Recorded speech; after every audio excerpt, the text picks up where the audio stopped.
Bom dia, irmãos, tudo bem? Mais uma semana que nós vencemos debaixo da graça de Deus e é uma alegria sempre poder me dirigir a vocês. Eu apareci com máscara porque estamos numa semana em que precisamos conter realmente a propagação desse vírus. É importante, caso você precise sair de casa, melhor que não saia, mas se precisar sair de casa, não esqueça de tomar todos os cuidados, colocando máscara, levando gel, álcool em gel e se precavendo mesmo. Esta é uma semana delicada para aqueles que moram aqui em São Paulo. E hoje nós estamos mais uma vez reunidos para louvar a Deus, para meditar na sua palavra, e eu desejo sinceramente que você esteja bem, junto com a sua família, descansando sob os cuidados graciosos do nosso bom pastor, que é o Senhor Jesus Cristo. Vamos falar com Deus? Vamos orar? Pedir a direção de Deus para a reflexão desta manhã e desta noite.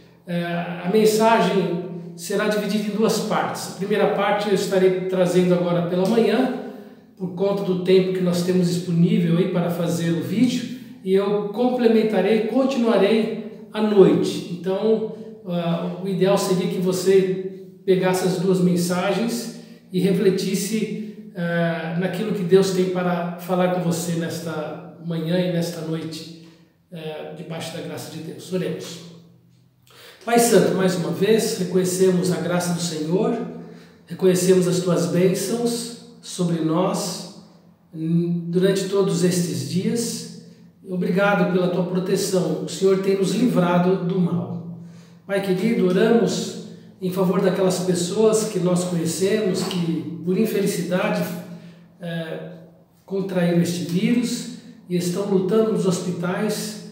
Peço que a graça do Senhor esteja sobre eles, trazendo a cura, trazendo a Deus a restauração, recuperação da sua saúde, Pai querido. Ó Deus amado, a nossa vida está nas mãos do Senhor. Nós somos ovelhas do Senhor e o Senhor é o nosso bom pastor. Fala conosco nesta manhã, neste dia, através do estudo da palavra do Senhor. Em nome de Jesus. Amém. Então nós vamos refletir nesta manhã e nesta noite no texto de Hebreus, no capítulo 4. Eu peço que você leia, eu lerei apenas alguns primeiros versículos, são 16 versículos neste capítulo, mas que depois você leia com calma e reflita sobre aquilo que está escrito nesse texto aqui. Então, o título que o autor de Hebreus colocou foi A Entrada no Descanso de Deus pela Fé.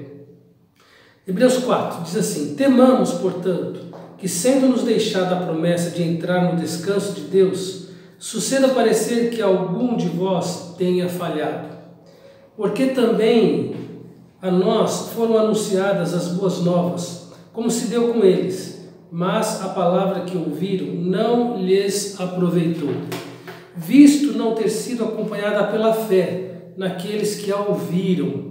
Nós, porém, que cremos, entramos no descanso, conforme Deus tem dito. Assim jurei na minha ira, não entrarão no meu descanso, embora certamente as obras estivessem concluídas desde a fundação do mundo.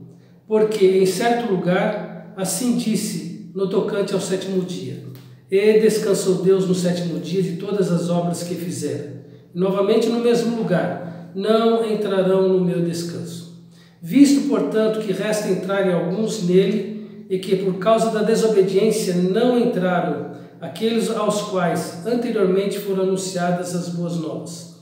De novo determina certo dia, hoje falando por Davi, muito tempo depois, segundo antes fora declarado: Hoje, se ouvirdes a sua voz, não endureçais o vosso coração.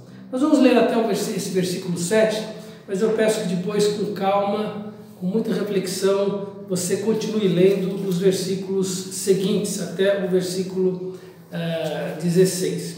Eu quero iniciar esta mensagem, irmãos, falando de um rei chamado Agripa. Lá no livro de Atos, no capítulo 26, nós encontramos o apóstolo Paulo testemunhando diante das autoridades de Roma acerca do evangelho do nosso Senhor e do nosso Salvador Jesus Cristo. Se nós olharmos aqui para o contexto anterior, nós vamos verificar que o apóstolo Paulo, ele havia sido preso, tá? Havia sido preso, havia sido açoitado, ele conversou foi levado para o Sinédrio, capítulo 23, houve uma cilada dos judeus, e o apóstolo Paulo então apela para César, e ele então é colocado diante de Félix e diante do rei Agripa. Félix, Festo e o rei Agripa, que eram as autoridades romanas. E o rei Agripa, ele ouviu a defesa do apóstolo Paulo concernente à sua conversão e concernente à sua fé em Cristo Jesus. Mas quando nós chegamos lá no capítulo 26, o rei Agripa faz uma observação interessante no versículo 28. Ele diz assim: então Agripa se dirigiu a Paulo e disse: por pouco me persuades a me fazer cristão. Vejam o que o rei falou para Paulo: por pouco me persuades a me fazer cristão. Então ele chegou muito perto da salvação. Ele chegou à entrada da porta. Mas a Bíblia fala que Jesus é a porta. Quem entrar por ele será salvo. Agripa chegou diante da porta. Ele poderia ter entrado pela porta. Ele chegou muito perto da salvação, mas ele não entrou pela porta. Ele não creu de todo o coração. E, portanto, embora ele tenha sido beneficiado em ouvir a mensagem de vida eterna, o testemunho do apóstolo Paulo, ele permaneceu incrédulo acerca das verdades que foram anunciadas pelo apóstolo Paulo para ele. Aqui no texto, no versículo 3, no versículo 19 de Hebreus, voltando lá para o texto de Hebreus, no capítulo 3, versículo 19, diz assim, Hebreus 3, 19, diz assim: vemos, pois, que não puderam entrar por causa da incredulidade. Então aqui o autor de Hebreus está falando daqueles israelitas que não puderam entrar na terra prometida, e a causa deles terem perecido no deserto, eles não receberem a bênção de entrar na terra prometida, foi que eles permaneceram incrédulos. Irmãos, a incredulidade tem sido a razão de muitos não serem salvos, mesmo depois de ouvir a mensagem do Evangelho. Há muitas pessoas que estão ouvindo falar acerca de Jesus, entendem o que a Bíblia fala sobre Jesus Cristo, entendem que Jesus é o Filho de Deus porque eles leem, entendem que Jesus nasceu de uma virgem que foi concebida pelo Espírito Santo, mas entendem intelectualmente.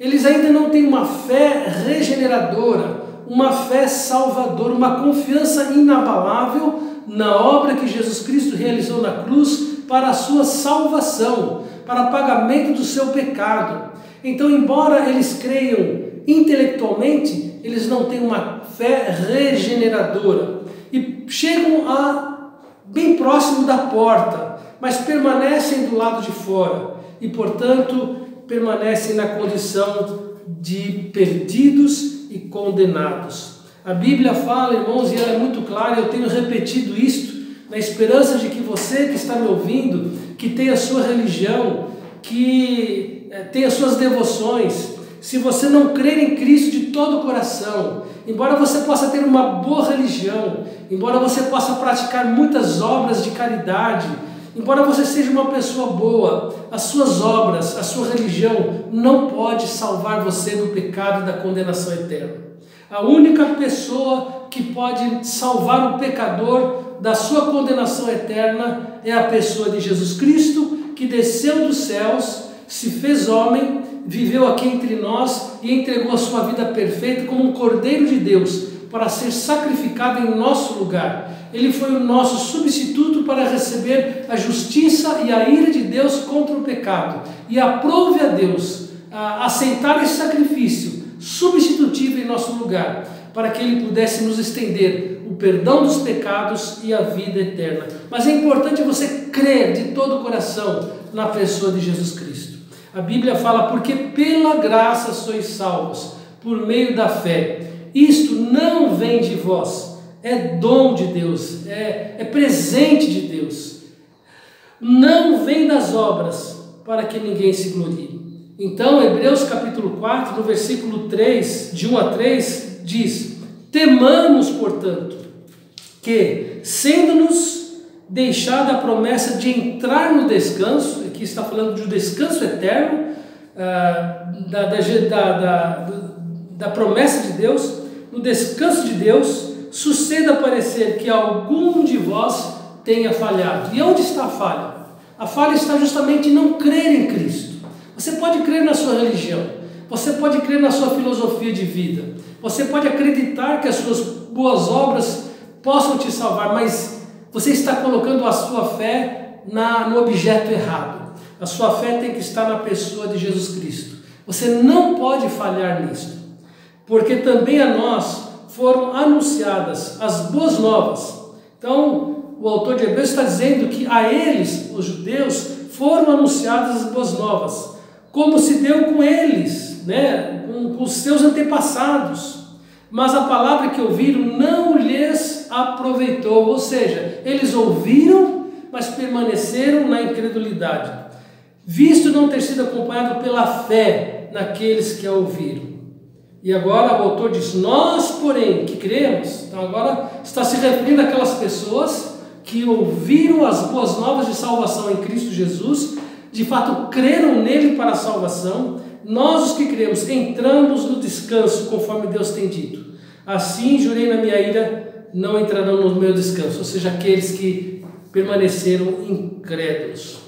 Então, irmãos, nós precisamos avaliar muito bem a nossa condição espiritual. Aliás, eu queria deixar como título da mensagem desta manhã e desta noite a necessidade de um autoexame. Então, eu convido você a examinar a si mesmo. Então, aqui no texto de Hebreus, capítulo 4, nos versículos 7 até o versículo 11, o autor nos apresenta 4 ensinos que nós devemos detectar para fazermos um autoexame acerca da condição da nossa alma em relação à salvação eterna.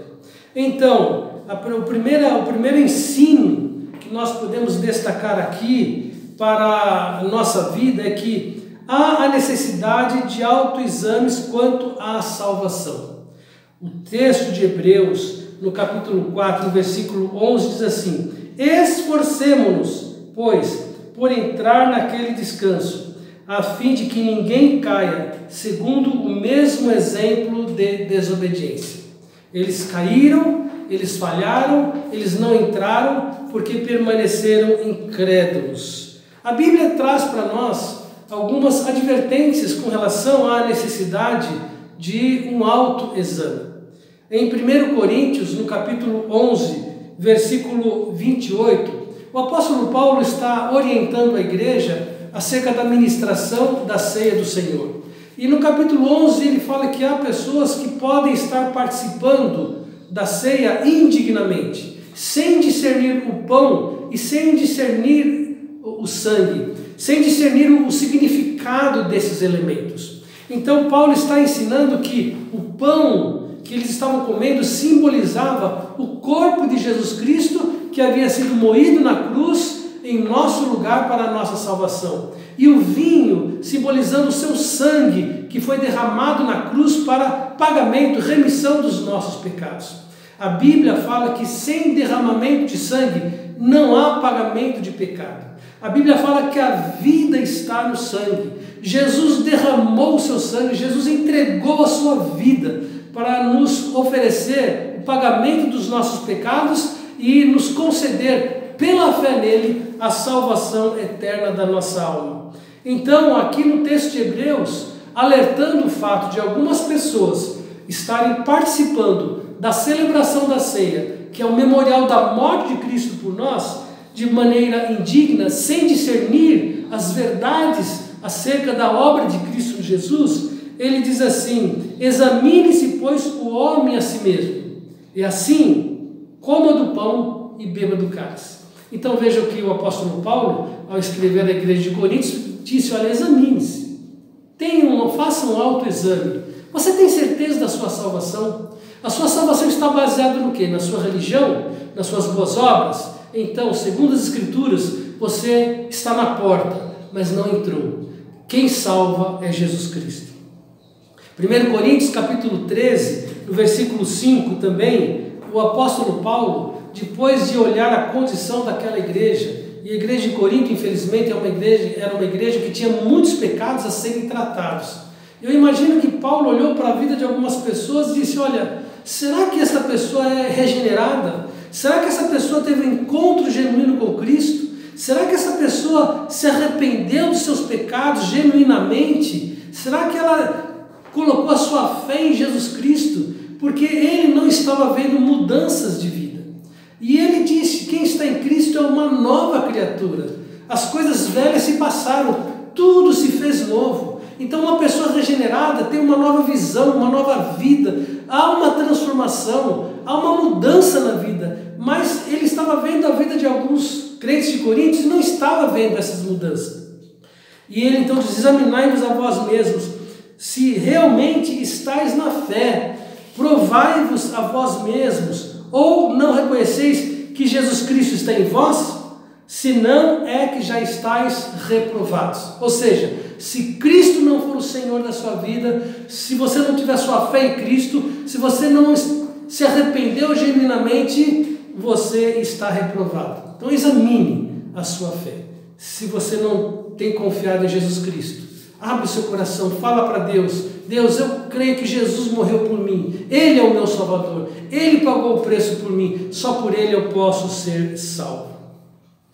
Então esse é o primeiro ensino que a Bíblia fala, aqui de Hebreus, sobre a nossa vida espiritual, a necessidade de um autoexame. Segundo ensino que nós encontramos aqui em Hebreus, no capítulo 4, no versículo 12, ele diz assim: porque a palavra de Deus é viva e eficaz, e mais cortante do que qualquer espada de dois gumes, e penetra até o ponto de dividir a alma e espírito, juntas e medulas, e é apta para discernir os pensamentos e propósitos do coração. Então, irmãos, o segundo ensino é a importância de confiar plenamente na palavra de Deus. Irmãos, a Bíblia fala que a palavra de Deus, ela foi inspirada, ela foi divinamente inspirada. A Bíblia nos diz que nós precisamos colocar a nossa fé naquilo que as Escrituras dizem. E a palavra de Deus, então, é viva, é o que Hebreus fala aqui no capítulo 4. Ela transforma, ela é alimento, ela é pão, ela é vitamina para a nossa alma, ela é viva, ela é eficaz, ela promove a fé, ela promove arrependimento, ela promove transformação de vida, ela santifica a vida do pecador arrependido que crê em Cristo. Jesus disse: santifica-os na verdade, a tua palavra é a verdade. No Evangelho de João, a palavra de Deus, ela é penetrante, ela entra no profundo da nossa alma, ela discerne pensamentos e propósitos do nosso coração, ela penetra no mais íntimo do nosso ser. Vamos lembrar, irmãos, que o nosso coração, como diz lá em Jeremias capítulo 17, no versículo 9, é enganoso. A Bíblia fala: enganoso é o coração e desesperadamente corrupto. Muitas vezes nós somos enganados pelas nossas próprias racionalizações. Nós não temos discernimento muitas vezes daquilo que é certo, daquilo que é errado, daquilo que é bom, daquilo que é ruim. Então a palavra de Deus, ela vem para penetrar e para mostrar para nós aquilo que em nossa vida não agrada a Deus, aquilo que em nossa vida é uma ofensa a Deus. Então nós temos que ouvir e confiar na palavra de Deus. A Bíblia fala, irmãos, e nós precisamos entender isto. Além do nosso coração ser um coração enganoso, a Bíblia fala que o nosso coração, ele tem maus desígnios. É triste pensar nisso, mas é um fato. Em Marcos capítulo 7, no versículo 21 a 23, olha o que Marcos diz. Porque de dentro do coração dos homens é que procedem maus desígnios, a prostituição, os furtos, os homicídios, os adultérios, a avareza, as malícias, o dolo, a lascívia, a inveja, a blasfêmia, a soberba, a loucura. Ora, todos esses males vêm de dentro e contaminam o homem. Então, irmãos, nós precisamos da palavra de Deus, porque é a palavra de Deus que nos purifica, que nos santifica, que nos dá discernimento, que penetra na nossa alma. E nós precisamos da palavra para fazer um autoexame, não somente com relação à nossa salvação em Cristo Jesus, mas para avaliar a nossa vida, se estamos andando conforme a vontade e a direção de Deus. Examine-se, pois, o homem a si mesmo. Então, o desafio para você nesta manhã, faça um autoexame. A sua fé está em Cristo? Você já se arrependeu dos seus pecados? Você tem andado conforme os ensinos da palavra de Deus? Então, guarde no seu coração esses dois ensinos por esta manhã. À noite nós vamos falar de mais dois ensinos, mas para esta manhã é isto. Primeiro, faça um autoexame. Segundo, confie na palavra de Deus. Leia, estude, medite, se alimente da palavra de Deus. Deixe ela transformar a sua vida. Deixe ela fazer de você, de fato, aquilo que você é, uma nova criatura. Novo pensamento, novas atitudes. Deixa Cristo brilhar na sua vida através da obediência à palavra de Deus. Queridos, Deus abençoe. Uma boa tarde para você. Tenha um tempo precioso com a sua família. Tempo de comunhão. Descansa mais um pouco. E à tarde nós estaremos juntos para continuarmos meditando sobre esse tema, a importância de um autoexame. Vamos curvar as nossas cabeças e vamos falar com Deus. Mais uma vez, Senhor, muito obrigado, porque o Senhor fala conosco. E como nós lemos aqui, Pai, a Tua palavra é viva e eficaz, mais cortante do que espada alguma de dois gumes, e penetra até o ponto de dividir alma e espírito juntas e medulas. Senhor, ela nos dá discernimento, ela nos faz sábio, ela, ó Deus, ilumina os nossos olhos, ela ilumina o nosso caminho, ela nos santifica e nos purifica diante do Senhor, que nós possamos viver conforme o ensino da Tua palavra. É a nossa oração nesta manhã e oramos no nome santo de Jesus, o nosso Senhor e Salvador. Amém, Deus. Que Deus abençoe, uma boa tarde para você.